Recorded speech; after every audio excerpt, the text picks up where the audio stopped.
tout est négatif, il ne sait plus quoi faire.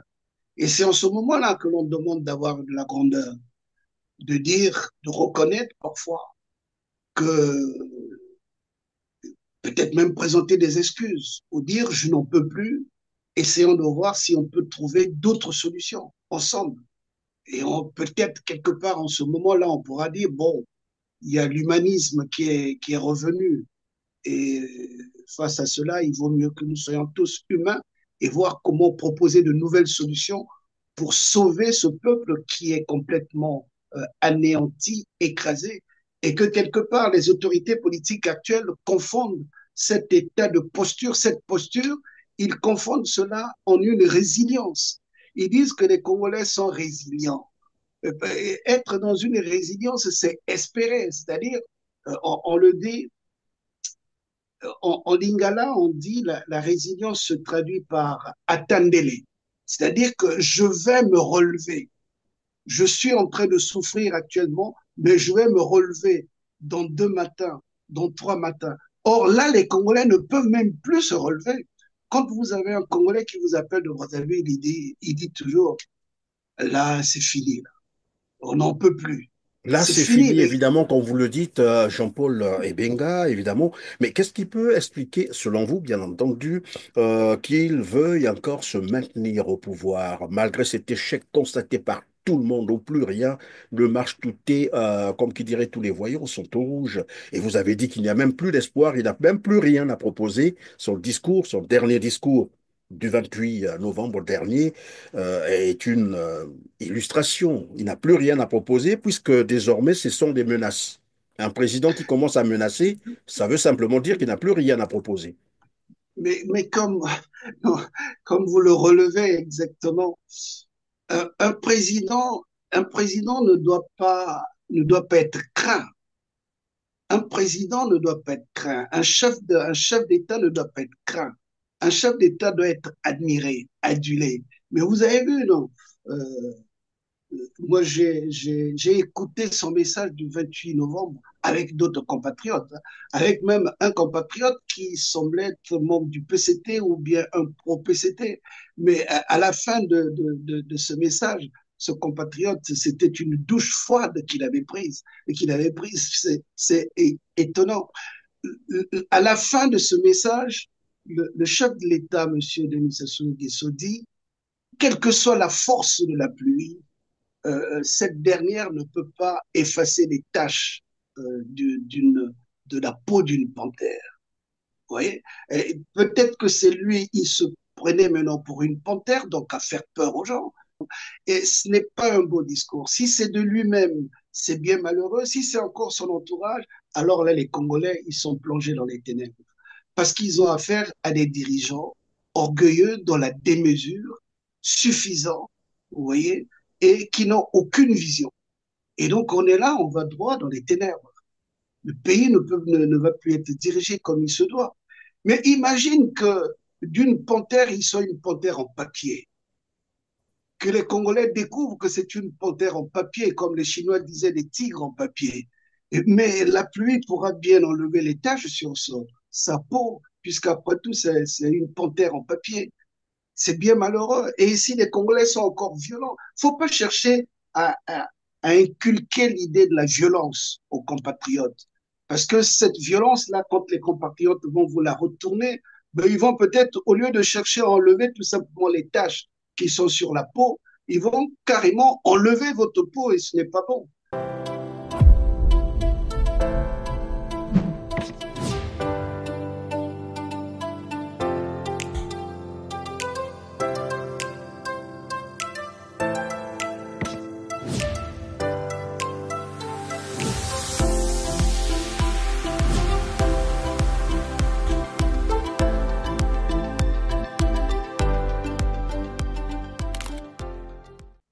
Bonjour Jean-Paul Ebenga.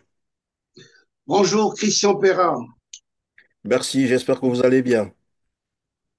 Oui, très bien. Même si on n'allait pas bien, on tient le coup quand même pour que la tête soit bien posée. Tout à fait. En tout cas, c'est un Et je plaisir de suis vous heureux avoir de me encore sur retrouver avec RC. vous. Merci Je beaucoup. suis Je heureux de disais me donc, retrouver avec vous aujourd'hui. Tout à fait. Alors donc c'est un plaisir de vous avoir encore sur R7. Vous êtes délégué général du Mouvement pour Agir, une organisation politique qui défend les idéaux du général Jean-Marie Michel Mokoko, prisonnier politique, voici 8 ans, arbitrairement détenu dans les geôles de Denis Sassou Nguesso à la suite d'une parodie de procès qui le condamnera à 20 ans de prison ferme. Rappelons que le général Jean-Marie Michel Mokoko est un ancien candidat à la présidentielle de mars 2016. Je vais vous proposer de suivre avec moi un extrait de vidéo avant de vous faire réagir. Suivez.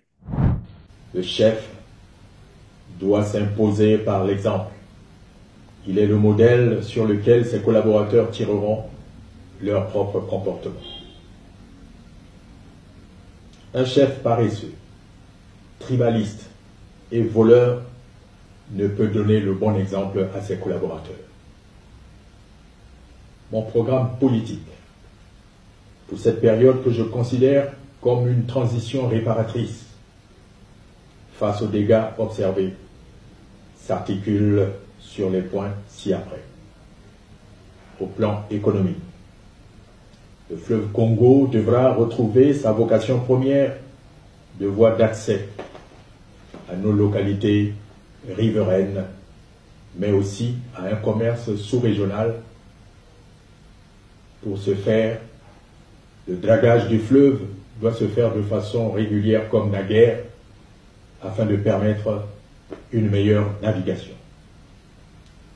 La route rail Pointe-Noire-Brazzaville-Kinshasa devra se réaliser en tenant compte des besoins de développement des localités traversées par ce trajet stratégique.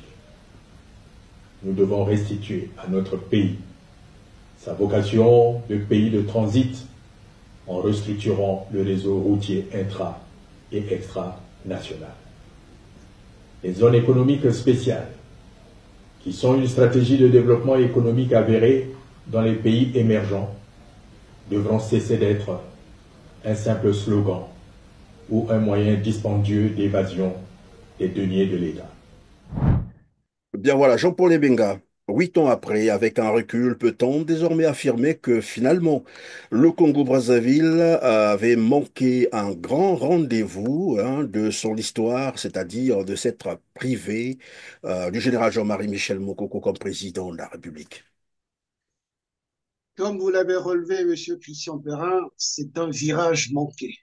Un grand virage qu'on a manqué parce que vous savez bien que le général Jean-Marie Michel Mokoko était celui-là, euh, artisan parmi les autres qui voulait arrimer le Congo à la démocratie. Nous l'avons vu comme chef d'état-major et participant à la conférence nationale souveraine avec les autres. Vous voyez, c'était donc lui, le Monseigneur Kombo, Milongo, tous les autres acteurs politiques de l'époque qui voulaient bien amener le Congo vers la démocratie.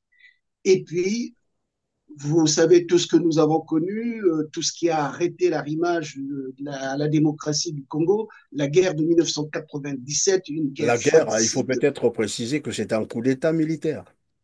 un coup d'État militaire organisé, conçu, ça il faut le relever, il faut que les Congolais le sachent très bien. C'est pas quelque chose qui nous a été imposé, mais il y a eu un certain nombre de compatriotes qui ont cru en cela et donc qui nous ont freiné notre arrimage à la démocratie. Et c'est ce que nous déplorons jusqu'au jour d'aujourd'hui. Mais est-ce que là aussi on peut dire que les Congolais ont quand même failli parce que lorsqu'un coup d'État comme celui-là venait de s'opérer, qu'ils sont restés chez eux, sont manifestés, sont demandés qu'on remette finalement le pays sur les rails, c'est-à-dire dans l'ordre constitutionnel, que celui qui venait de faire le coup d'État n'avait pas de raison de garder voilà, le pouvoir. Et ce n'était pas normal en fonction, bien sûr, de la Constitution de 1992. C'est vrai que quelque part, on peut dire les Congolais, mais face aux armes, on ne peut pas dire qu'une personne n'a pas voulu s'opposer. Face aux armes, qu'est-ce que vous pouvez faire? Face aux armes telles que nous les avons connues. C'est en ce moment-là que les Congolais ont connu les PM-21, mais en tout cas des armes de dernier cri qui les ont effrayés. Donc on ne pouvait pas arrêter ceux-là qui voulaient à tout prix s'asseoir au pouvoir. et ils se sont imposés, il faut le dire. C'est pas qu'on n'a pas pu, mais vraiment face à cette armada militaire, c'était impossible de les arrêter ou impossible de ressurgir et de leur faire comprendre qu'ils étaient en erreur. Ce qui est vrai, les Congolais le leur ont fait comprendre à leur manière, mais jamais ils n'ont accepté, jamais ils n'ont compris. Et jusqu'à aujourd'hui, je crois que on revient toujours sur ce passé douloureux. Il n'y a pas plus tard que dans le message à la nation du 28 novembre du chef de l'État, qui est là, donc celui-là qui était l'auteur du coup d'État, il est repassé encore, il a ressassé encore ce passé en disant, voilà, tout avait été saccagé, les voies ferrées, les ponts, pour nous refaire revivre encore ces moments douloureux et peut-être de continuer à nous faire peur que si vous me levez, voilà ce que je vais vous présenter une fois de plus. Vous voyez? Donc, non, il ne faut pas dire que les Congolais se sont laissés faire, mais ils sont écrasés. Voilà ce que je peux dire. Alors, c'était donc l'horreur que peut-on donc retenir 27 ans après son retour au pouvoir par coup d'État militaire, bien sûr, hein, vous l'avez rappelé tout à l'heure, assisté ou soutenu par les armées étrangères et par des mercenaires étrangers. Que vous inspire la situation actuelle du Congo-Brazzaville 27 ans après son retour au pouvoir, par les armes, bien sûr? Malheureusement, je vous le dis, le cœur serré. Le cœur serré parce que les lendemains sont ténébreux. On ne sait plus exactement où est-ce qu'on va. Et même dans les dernières allocutions du chef de l'État, de celui-là donc qui est le leader de ceux qui dirigent notre pays, on voit bien qu'il tourne en rond, il se cherche, il ne sait plus quoi proposer. Il n'y a plus une seule vision politique, il n'y a plus rien. Il n'y a que la capacité d'égrener des objectifs qu'il est en train, voilà, allons seulement, les lendemains ceci, et malheureusement, au bilan, tout est négatif. Tout est négatif, il ne sait plus quoi faire. Et c'est en ce moment-là que l'on demande d'avoir de la grandeur, de dire, de reconnaître parfois que peut-être même présenter des excuses ou dire je n'en peux plus, essayons de voir si on peut trouver d'autres solutions ensemble. Et peut-être quelque part en ce moment-là, on pourra dire, bon, il y a l'humanisme qui est revenu. Et face à cela, il vaut mieux que nous soyons tous humains et voir comment proposer de nouvelles solutions pour sauver ce peuple qui est complètement anéanti, écrasé, et que quelque part les autorités politiques actuelles confondent cet état de posture, cette posture, ils confondent cela en une résilience. Ils disent que les Congolais sont résilients. Être dans une résilience, c'est espérer, c'est-à-dire, on le dit, en lingala, on dit la résilience se traduit par attendele, c'est-à-dire que je vais me relever. Je suis en train de souffrir actuellement, mais je vais me relever dans 2 matins, dans 3 matins. Or là, les Congolais ne peuvent même plus se relever. Quand vous avez un Congolais qui vous appelle de Brazzaville, il dit toujours, là, c'est fini, là. On n'en peut plus. Là, C'est c'est fini. fini, évidemment, comme vous le dites, Jean-Paul Ebenga, évidemment. Mais qu'est-ce qui peut expliquer, selon vous, bien entendu, qu'il veuille encore se maintenir au pouvoir, malgré cet échec constaté par tout le monde, où plus rien ne marche, tout est, comme qui dirait, tous les voyants sont au rouge. Et vous avez dit qu'il n'y a même plus d'espoir, il n'a même plus rien à proposer. Son discours, son dernier discours du 28 novembre dernier, est une illustration. Il n'a plus rien à proposer puisque désormais, ce sont des menaces. Un président qui commence à menacer, ça veut simplement dire qu'il n'a plus rien à proposer. Mais comme vous le relevez exactement, un président, un président ne doit pas être craint. Un président ne doit pas être craint. Un chef d'État ne doit pas être craint. Un chef d'État doit être admiré, adulé. Mais vous avez vu, non? Euh, Moi, j'ai écouté son message du 28 novembre avec d'autres compatriotes, hein, avec même un compatriote qui semblait être membre du PCT ou bien un pro-PCT. Mais à la fin de ce message, ce compatriote, c'était une douche froide qu'il avait prise. Et qu'il avait prise, c'est étonnant. À la fin de ce message, le chef de l'État, M. Denis Sassou Nguesso, dit, quelle que soit la force de la pluie, cette dernière ne peut pas effacer les taches de la peau d'une panthère. Vous voyez? Peut-être que c'est lui, il se prenait maintenant pour une panthère, donc à faire peur aux gens. C'est pas ça, un président de la République. C'est d'avoir des propos tenus par un président de la République, par un chef Évidemment, d'État.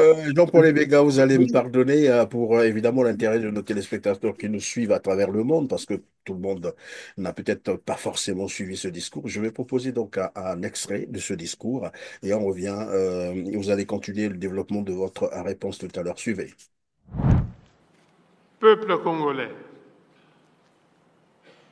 le vent, quelle que soit sa violence, ne peut pas tordre les rayons du soleil. La pluie, quelle que soit sa force, peut mouiller la panthère, mais n'efface pas les taches de sa robe. Voilà, alors Jean-Paul Ebega, vous disiez donc quelle que soit la force de la pluie, elle n'effacera jamais, elle ne pourra pas effacer les taches ou je sais pas moi, la robe du. la robe, Alors finalement, il est c'est- devenu un tigre, il n'est plus éléphant comme avant. mais vous savez, bon, oui, justement, il veut toujours euh, se présenter comme un animal très fort qui effraie tout le monde, qui est capable d'écraser tout le monde. Et ce n'est pas un beau discours. Si c'est de lui-même, c'est bien malheureux. Si c'est encore son entourage, alors là, les Congolais, ils sont plongés dans les ténèbres. Parce qu'ils ont affaire à des dirigeants orgueilleux dans la démesure, suffisants, vous voyez, et qui n'ont aucune vision. Et donc, on est là, on va droit dans les ténèbres. Le pays ne va plus être dirigé comme il se doit. Mais imagine que d'une panthère, il soit une panthère en papier. Que les Congolais découvrent que c'est une panthère en papier, comme les Chinois disaient des tigres en papier. Mais la pluie pourra bien enlever les taches sur sa peau, puisqu'après tout, c'est une panthère en papier. C'est bien malheureux. Et ici, les Congolais sont encore violents. Il ne faut pas chercher à inculquer l'idée de la violence aux compatriotes. Parce que cette violence-là, quand les compatriotes vont vous la retourner, ben, ils vont peut-être, au lieu de chercher à enlever tout simplement les taches qui sont sur la peau, ils vont carrément enlever votre peau et ce n'est pas bon. Et là, on va toujours continuer à avoir l'effusion du sang dans la gestion socio-politique et économique du pays. C'est ce que nous avons connu au temps Et de la donc, pardon, fameuse. Jean-Paul Evega, vous êtes en train de dire, et d'ailleurs, ça me rappelle un peu la citation de Nelson Mandela qui disait, c'est l'oppresseur qui définit le mode de combat. Si l'oppresseur agit par la force ou utilise la force, eh bien, l'oppressé sera bien obligé de répondre par la force. Et donc, vous êtes en train de dire, Denis Sassou Nguesso qui pense que sa robe ne peut pas être effacée, enfin, les beaux dessins de sa robe ne seront pas effacés. Par contre, vous dites, les Congolais peuvent arriver carrément, ben, à enlever carrément la peau pour que, bon, finalement, Mais pour le corriger, pour lui dire qu'on a pris une mauvaise orientation, que c'est pas ça, c'est pas comme ça. Et en même temps, les Congolais ne veulent plus de l'effusion de sang. Ils ne veulent plus de l'effusion de sang depuis très longtemps. Je me souviens, euh, dans les débuts de l'idéal marxisant que l'on connaissait dans les années 70.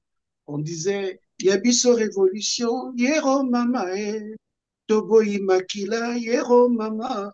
C'est-à-dire, les Congolais refusent l'exclusion de sang. Et donc, ceux qui les dirigent doivent tout faire pour ne pas que l'on soit là pour faire écouler le sang des Congolais, avoir des morts. Et on peut même faire le décompte. Depuis les années 90 jusqu'à maintenant, nous avons perdu beaucoup de cadres, beaucoup de citoyens. Mais en fin de compte, qu'est-ce qu'on a gagné aujourd'hui? On est toujours en train de se demander. Là. On ne sait pas oui, si mais le produit de évidemment, pays est plus. Jean-Paul Ebenga, pendant que vous le dites, évidemment, tout le monde le sait, hein, les Congolais, ça a toujours été un peuple pacifique qui n'aime pas la violence. Mais est-ce que ce n'est pas fort de tout cela que Denis Sassou Nguesso finalement se permet trop de liberté où il se dit, bah écoutez, si je veux continuer à opérer les passages en force, il suffit de les menacer, ils vont voilà se replier, se recroqueviller, et puis je continue ma marche. Voilà. Est-ce qu'on n'est pas face à une telle Quelle situation? Il peut opter pour un tel raisonnement, mais qu'il sache que c'est un raisonnement qui le conduira nulle part. Parce que même les Européens ont transformé les Noirs en esclaves. C'était le traitement le plus Cruel, dur. oui. Cruel. Mais malgré ça, les Noirs sont là, les Africains sont là, ils continuent à lutter. Donc, il ne faut pas avoir des comportements extrémistes de ce genre. Pourquoi faire passer un idéal? Non. Comme je le disais tantôt, un président de la République, ce n'est pas quelqu'un qui doit être craint. Il doit être adulé, il doit être admiré, il doit être encensé.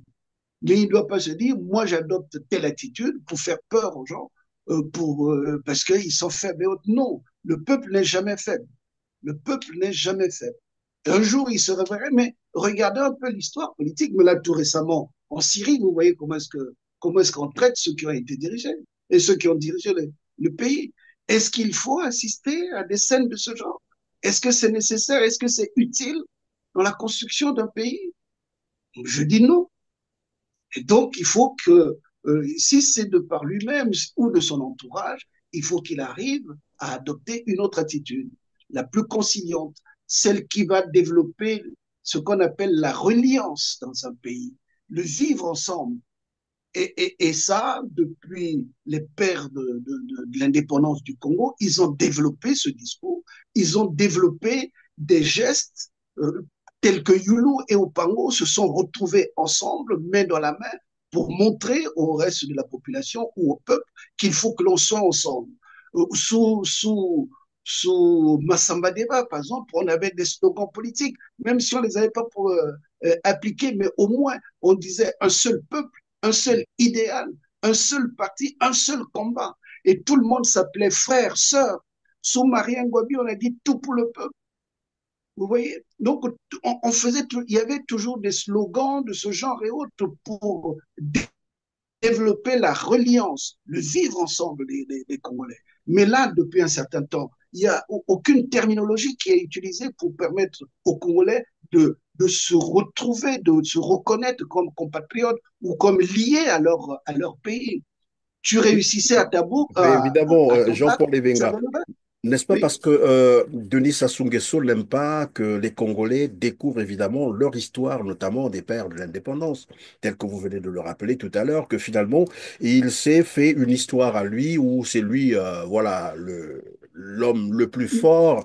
La preuve, c'est que tout à l'heure on a parlé de son discours du 28 novembre 2024, qui en fait c'est une occasion de célébrer la déclaration de la République et une occasion, je crois, propice pour rappeler aux jeunes Congolais qui n'ont pas vécu ces époques, ce que fut le Congo-Brazzaville, ce qu'ont fut les pères de la nation.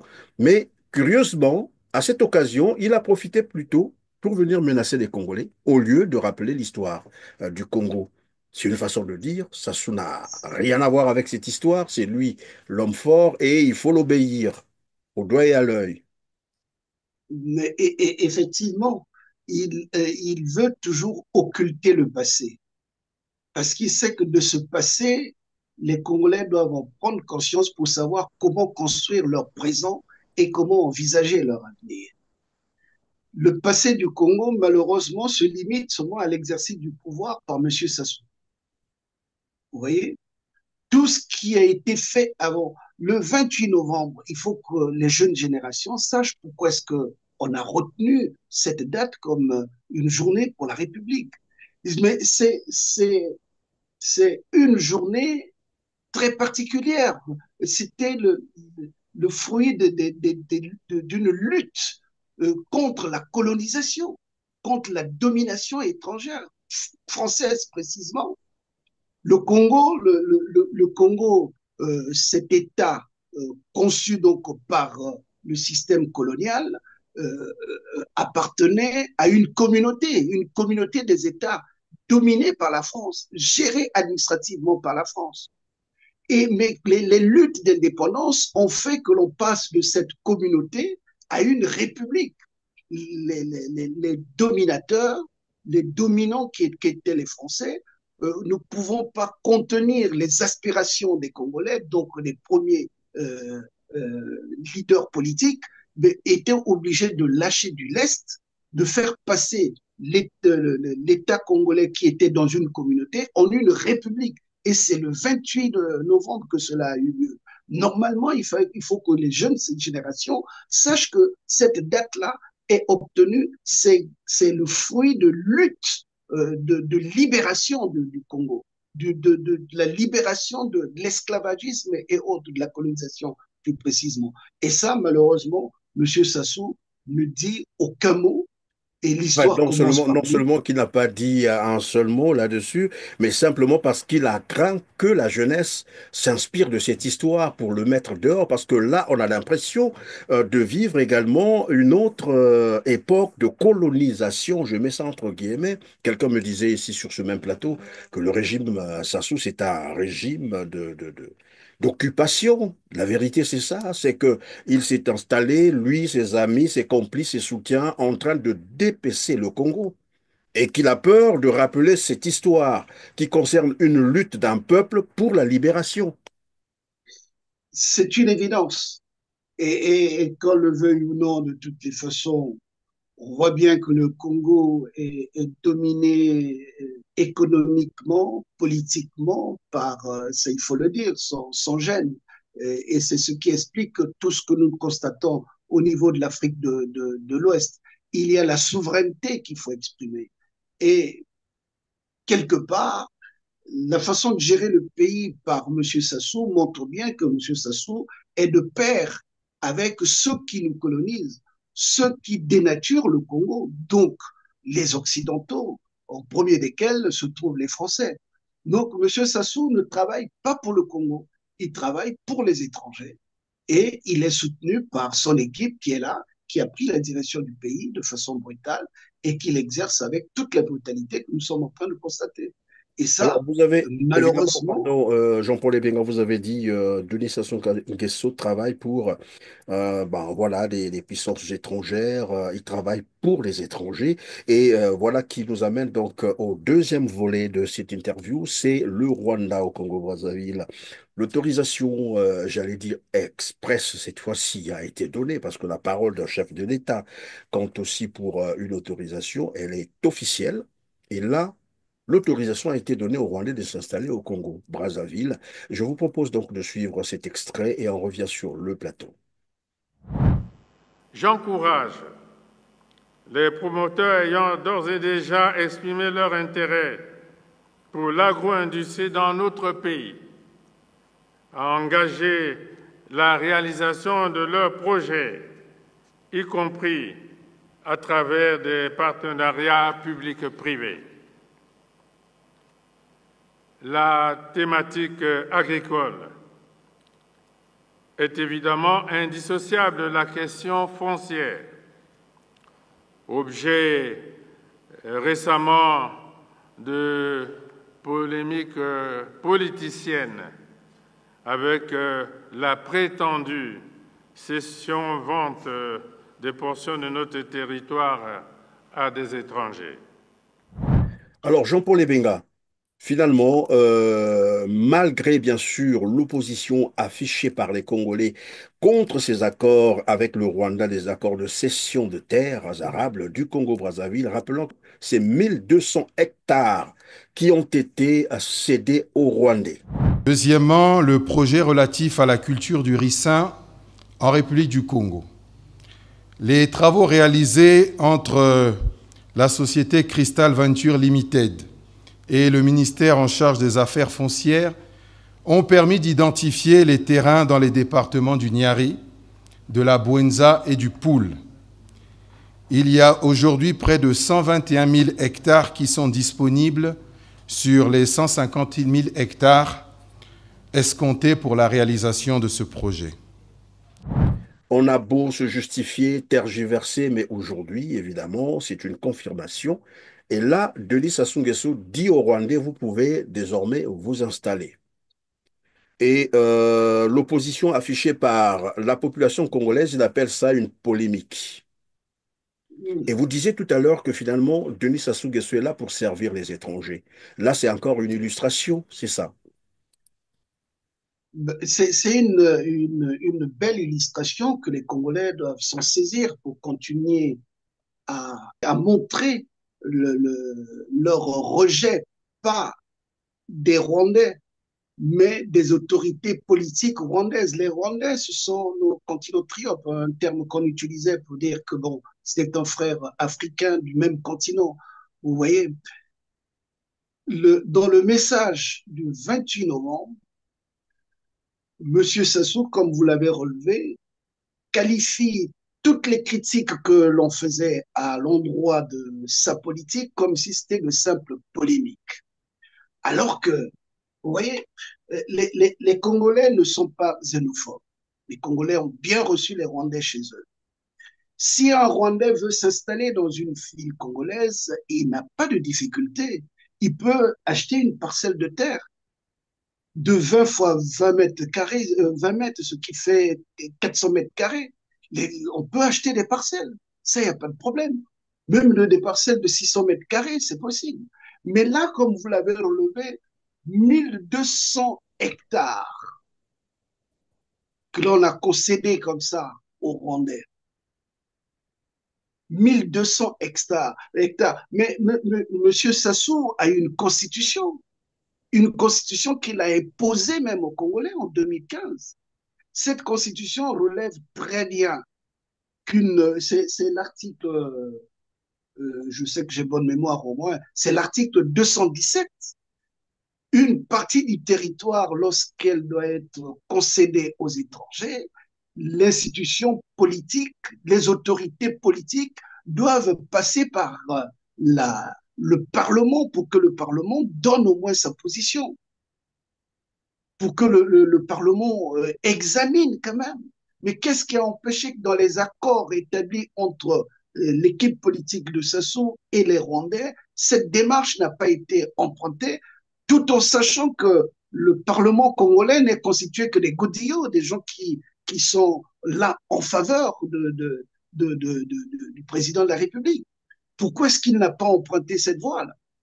Et il vient dire que non, nous sommes en train de faire une simple polémique. Mais non, les Rwandais aujourd'hui disposent une armée qui se retrouve éparpillée sur toute l'Afrique, une armée qui se retrouve au Centrafrique, une armée qui se retrouve encore dans un autre Au pays, au Mozambique, Mozambique, un peu partout, oui.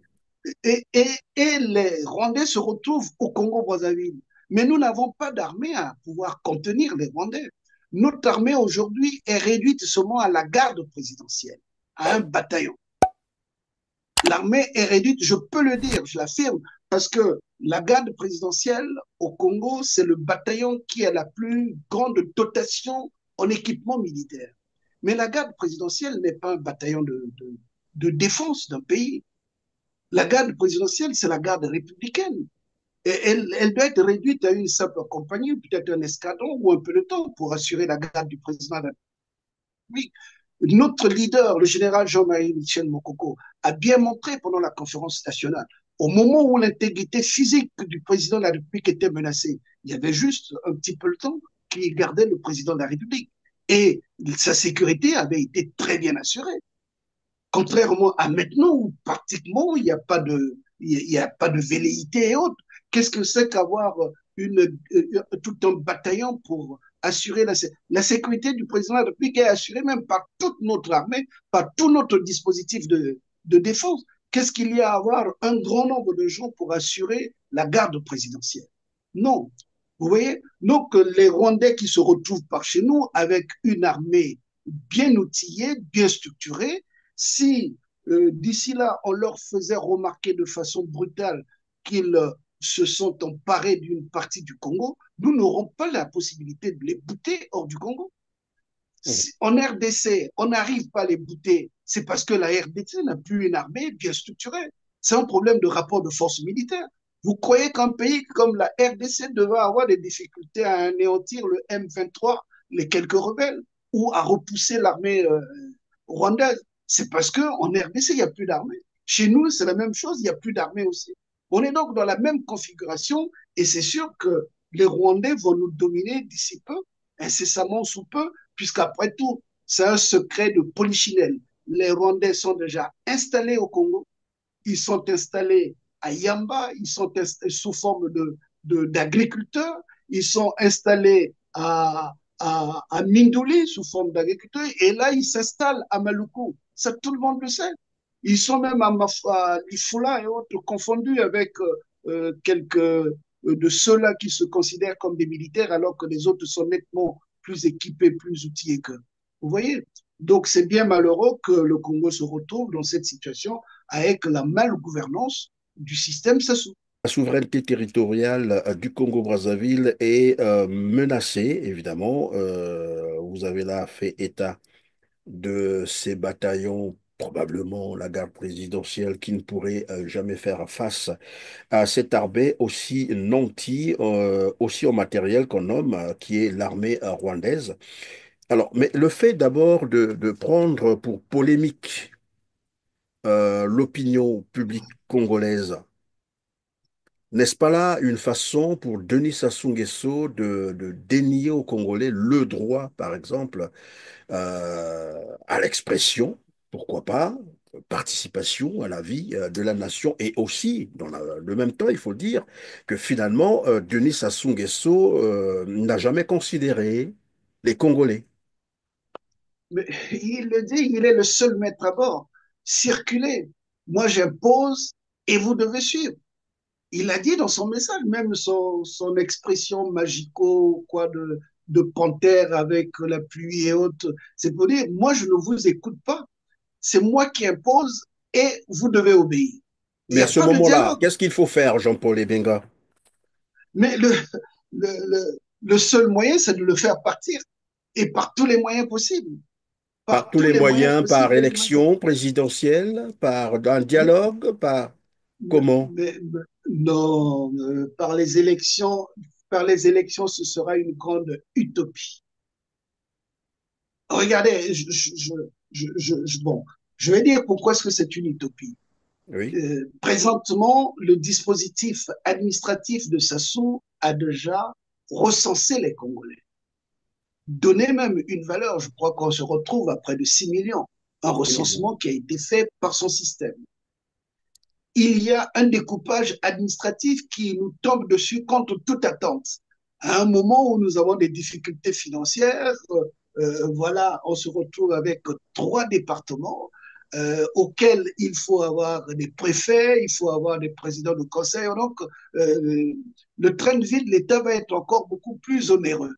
Oui, mais tout ça montre que la machine de la tricherie est déjà en marche pour les élections de 2026. Alors, vous allez dire que vous allez organiser des élections et attendre que quelqu'un soit élu parce qu'il aura un projet de société bien structuré. Autre, non. Ce sera la même équipe qui sera reconduite, l'équipe sous la domination ou sous le contrôle de M. Sassou. Donc, par les élections, il faut même pas y penser. Mais Que pourtant, il c'est y a des par cette Congolais qui voie. demandent déjà, qui demandent évidemment, qui réclament sa candidature. Il y a même des opposants, il faut le dire comme ça, des politiques. Est-ce qu'il faut les appeler des politiciens qui en appellent déjà donc à sa candidature en 2026, alors que nous n'avons même pas encore traversé 2025, qui s'annonce très difficile d'ailleurs pour les Congolais.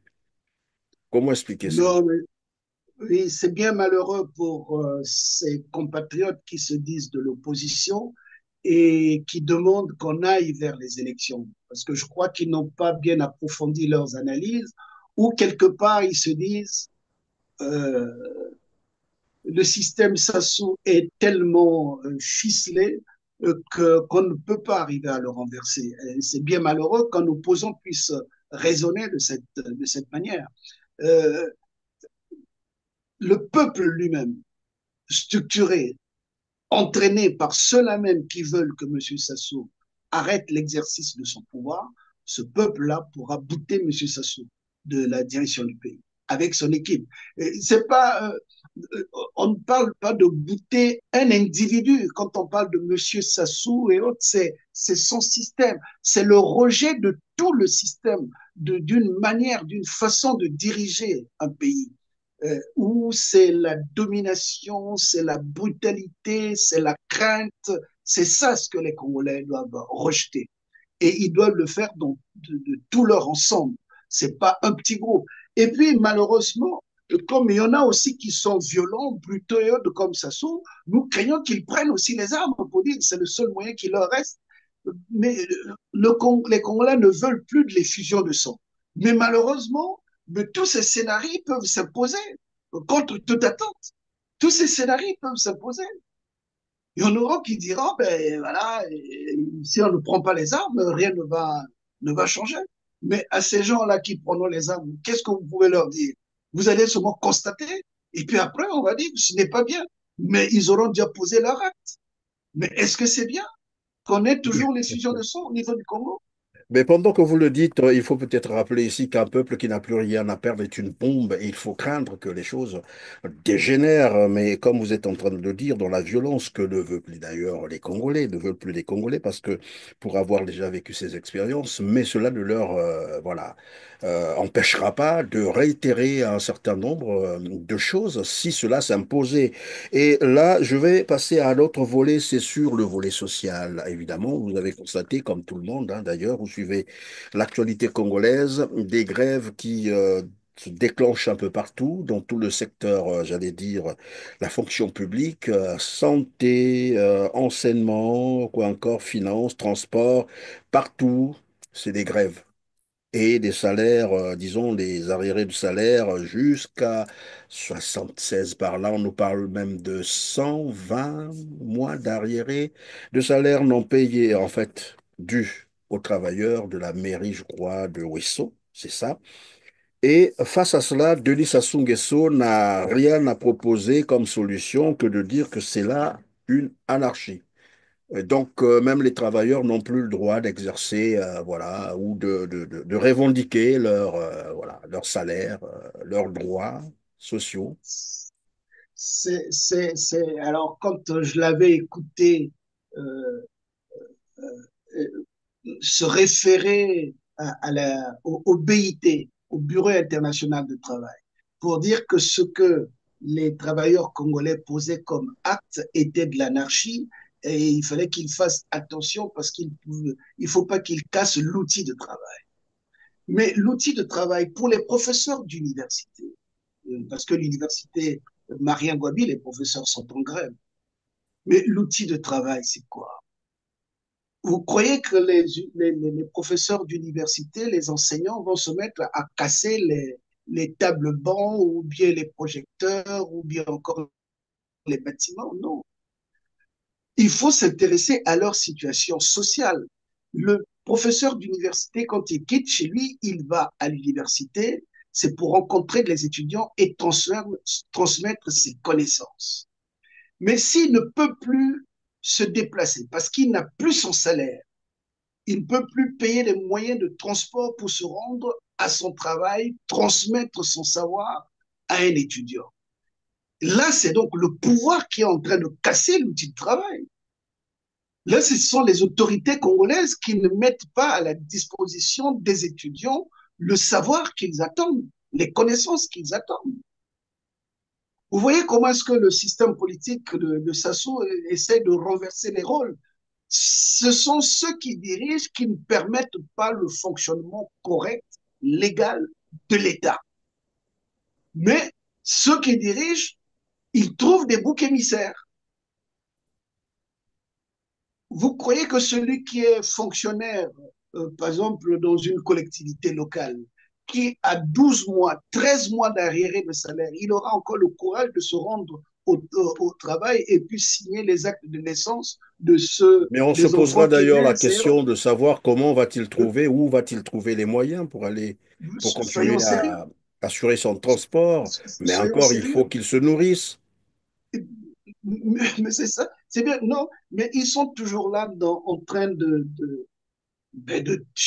croire qu'ils trompent les Congolais, alors que ce sont eux-mêmes qui sont en train de se tromper. Non, aujourd'hui, le système Sassou a montré ses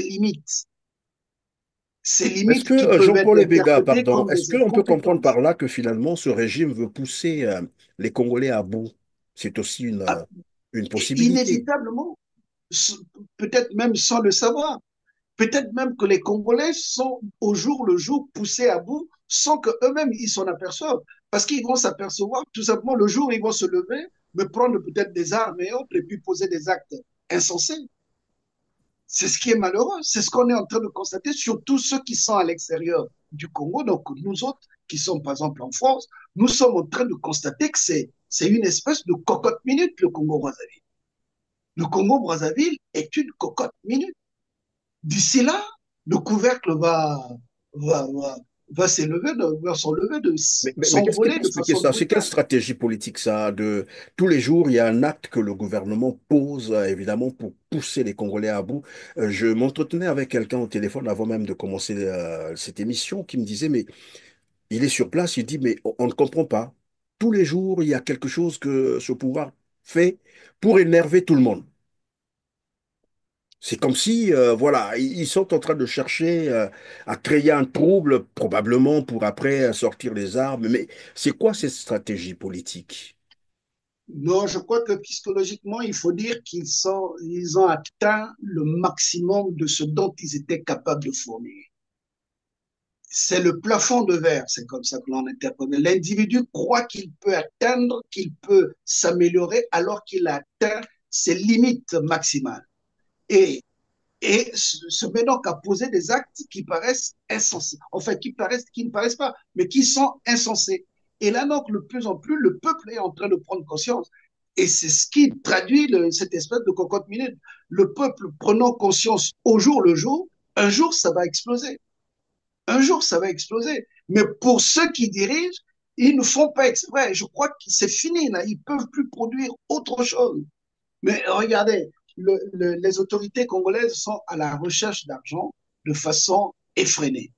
Ils ont projeté, entre-temps, ils allaient s'accrocher sur ce qu'ils ont appelé le fond bleu, sur l'environnement et autres. Et ils ont organisé des sessions au niveau de Brazzaville. Malheureusement, ça ne leur a pas apporté de l'argent.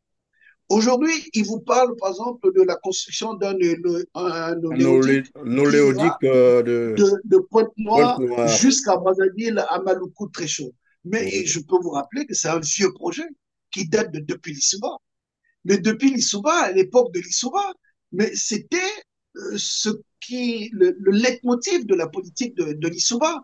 Il fallait tout faire pour essayer de casser les accords avec Elf et gagner un peu plus. Il fallait construire l'oléoduc pour favoriser la distribution de tous les produits pétroliers au niveau du Congo assez facilement, assez rapidement. La construction d'une seconde raffinerie au niveau du Congo. Et voilà, c'était les grands projets de ce genre. Mais aujourd'hui, le Oui, pouvoir mais actuel, là, on a si vous... l'impression, pardon, pendant que vous le dites, la construction, par exemple, de l'oléoduc de Pointe-Noire à Brazzaville, finalement, qui va, euh, je crois, le terminal, c'est Madoukou, vous l'avez rappelé tout à l'heure. Ce n'est Maluku, plus Malikou Tréchot, Maluku plutôt, Maluku, oui, c'est Maluku. Finalement, ce n'est plus pour faciliter le transport ou la distribution de ces produits pétroliers, mais c'est plutôt pour servir le Rwanda. Parce que pour Maluku servir le Rwanda. aujourd'hui a été vendu aux Rwandais. Mais ils tentent de justifier tout. Parce que l'installation, les Rwandais au Congo sont installés aussi à ce même endroit, à Maluku, très chaud. Mais qu'est-ce que c'est qu'un oléoduc qui apporte du pétrole et puis après, le site est occupé par des étrangers? Mais tout ça, ce sont des paradoxes Non pas difficiles pour à comprendre. servir, donc là encore on comprend très bien, ce n'est pas pour servir les Congolais, mais toujours pour servir les étrangers. L'étranger, C'est ce l'étranger. qui caractérise Sassou Nguesso en Et, fait. et ils sont à la recherche de l'argent cash pour pouvoir rebondir. Et malheureusement, parce qu'après tout, ce sont les Russes qui apporteront de l'argent pour construire. Bon, ils paieront, il y aura une contrepartie en monnaie pour construire cette oléoduc. Mais ce projet-là, il est proposé depuis très longtemps, mais il n'y a aucune réalisation, aucune envie même de réalisation par les Russes. Monsieur, l'équipe de Sassou Nguesso au pouvoir en 2026, là, bon, admettons que on organisait des élections dans notre pays correctement. Il n'y a rien qui dirait que cette équipe va rester au pouvoir. Donc, dans 2 ans, là, c'est l'équipe qui va partir, mais le projet sur le Léodyne, est-ce que le prochain pouvoir va toujours le retenir? Peut-être pas. Donc, vous voyez, c'est juste des actes que l'on pose pour pouvoir gagner de l'argent. Même l'accord avec ces Rwandais, c'est pas tant les Rwandais qui intéressent les autorités politiques du Congo-Brazzaville. C'est beaucoup plus, malheureusement, la RDC qui est en face de chez nous. C'est la RDC qui se présente comme un gros gâteau qui est en train d'être partagé et chacun va prendre sa part. Les Occidentaux sont en train de prendre leur part dans l'exploitation des minerais. Les Rwandais ont compris, ils prennent leur part dans cette exploitation de minerais. Les Zambiens aussi s'étaient enfourés, les Ougandais également, et les autorités congolaises s'associent aux Rwandais pour aller prendre leur part encore en RDC. Et là, donc, ils nous exposent à une éventuelle guerre contre nos frères qui sont juste en face de nous, contre les RDCiens, les Congolais d'en face. C'est pas tant une amitié saine comme ça parce que le Rwanda est là. Le Rwanda n'a jamais été un pays agricole. Le Rwanda n'a jamais. Le Rwanda, actuellement, même ici en France, nous le savons, se présente comme le gendarme utilisé par l'Union européenne. L'Union européenne, et ils sont en train de perdre à plate couture là. Je peux vous dire qu'en ce moment, ce sont les Américains qui cherchent à dominer en RDC parce qu'ils sont en train de construire un corridor qui partira de l'Obito, donc de l'Angola, jusqu'à l'est de la RDC. Vous voyez? Jusqu'à l'est de la RDC. Donc même le Rwanda qui croit profiter de la RDC, des minerais qui sont exploités en RDC, d'ici là, le Rwanda ne pourra plus tirer à obtenir ses profils. Donc le Rwanda va passer par un moment où il n'y aura plus d'argent et tout va s'écrouler au Rwanda. Mais nous, au Congo-Brazzaville, on n'a pas à se fourrer dans des projets de ce genre. C'est une perte de temps. Nous avons autre chose à développer chez nous et nous pouvons développer beaucoup de choses chez nous. Ça ne sert pas de se fourrer avec ces Rwandais.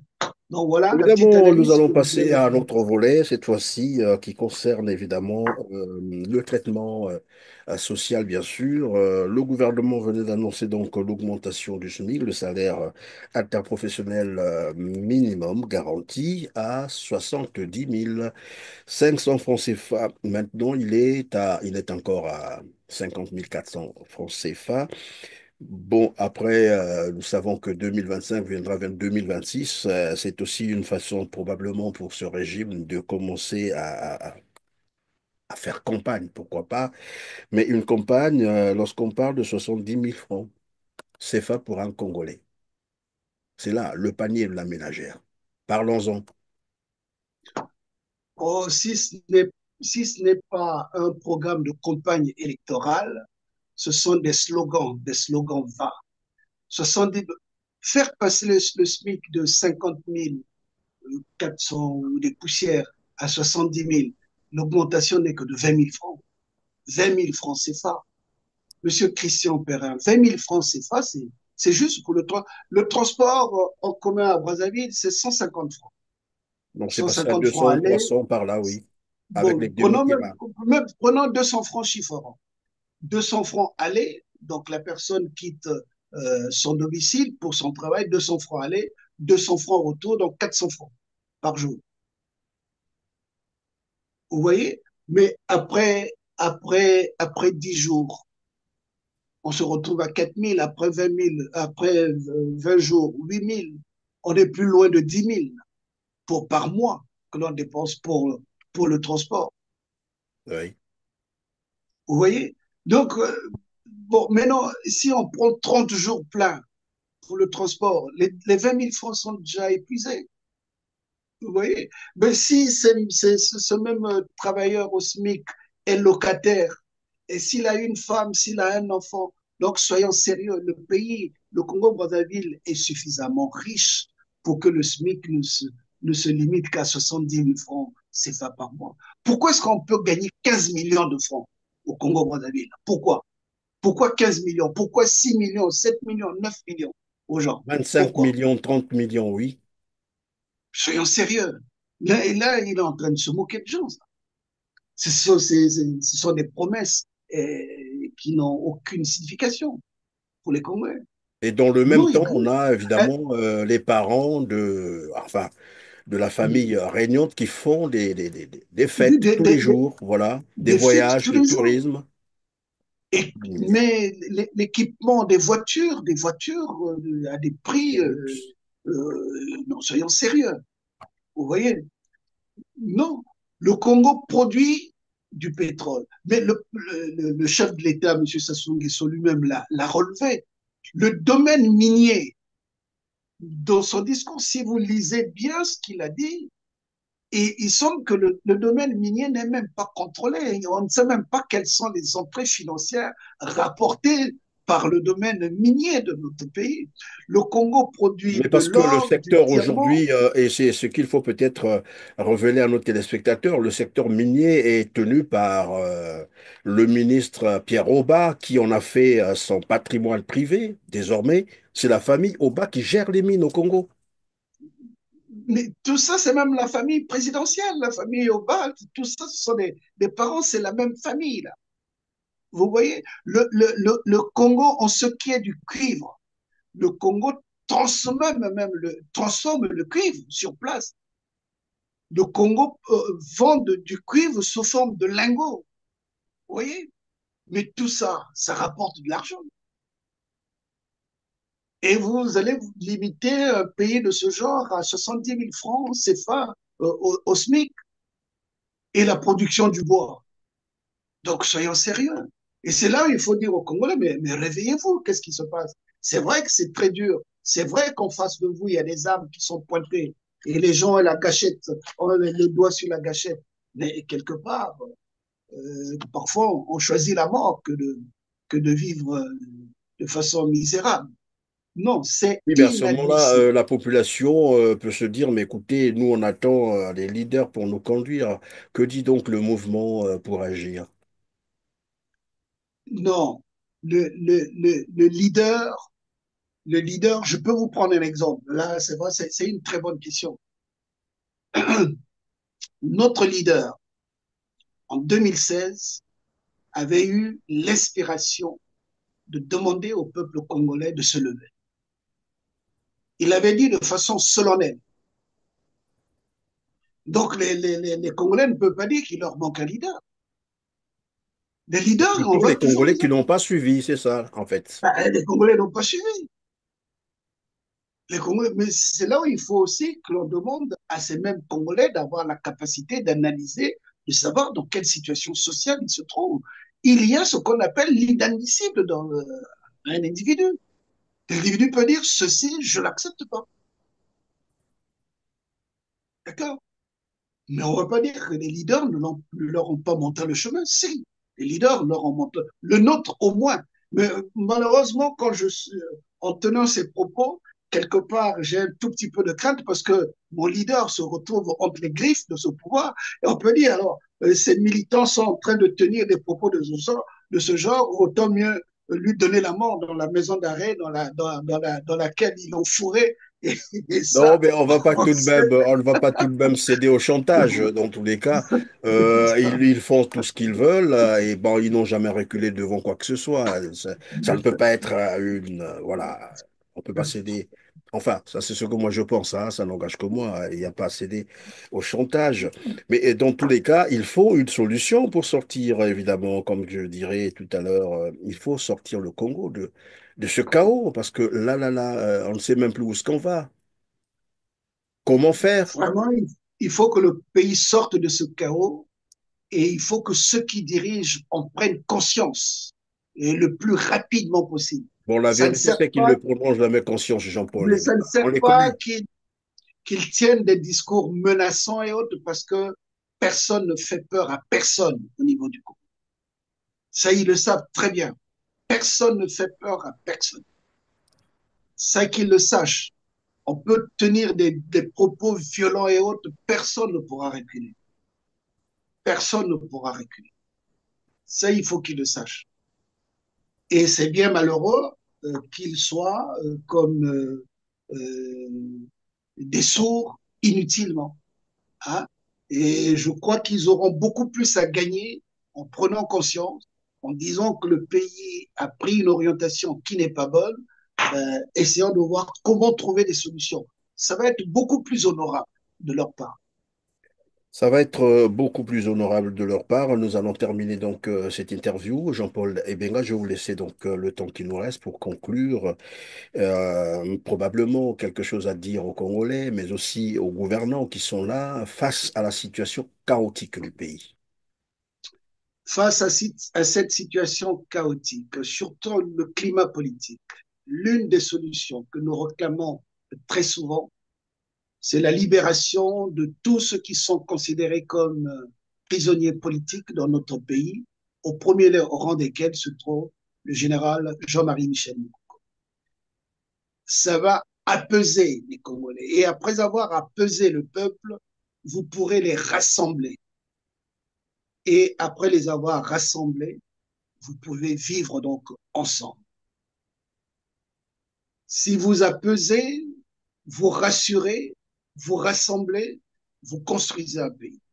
C'est ce que l'on demande aux autorités politiques actuelles. Il faut qu'ils y pensent. Et au peuple congolais, il faut qu'ils sachent que les lendemains meilleurs ne dépendent que d'eux-mêmes. Les lendemains meilleurs ne dépendent que d'eux-mêmes. Personne, personne ne viendra travailler pour quelqu'un d'autre. C'est soi-même la prise de conscience, l'élévation. Voilà ce que l'on demande aux Congolais. C'est le petit mot que j'avais à dire. Merci Jean-Paul Ebenga. Je rappelle que vous êtes délégué général du mouvement pour agir MPA, une organisation évidemment politique qui défend les idéaux du général Jean-Marie Michel Mokoko. Grand merci de nous avoir consacré votre temps si précieux aujourd'hui. Je vous remercie également. C'est moi. Mesdames, Messieurs, c'est la fin de cette émission. Cliquez sur le petit pouce en l'air juste en bas de la vidéo, partagez massivement cette interview et dites-nous en commentaire ce que vous en pensez. On se rendez-vous pour la toute prochaine fois. Merci.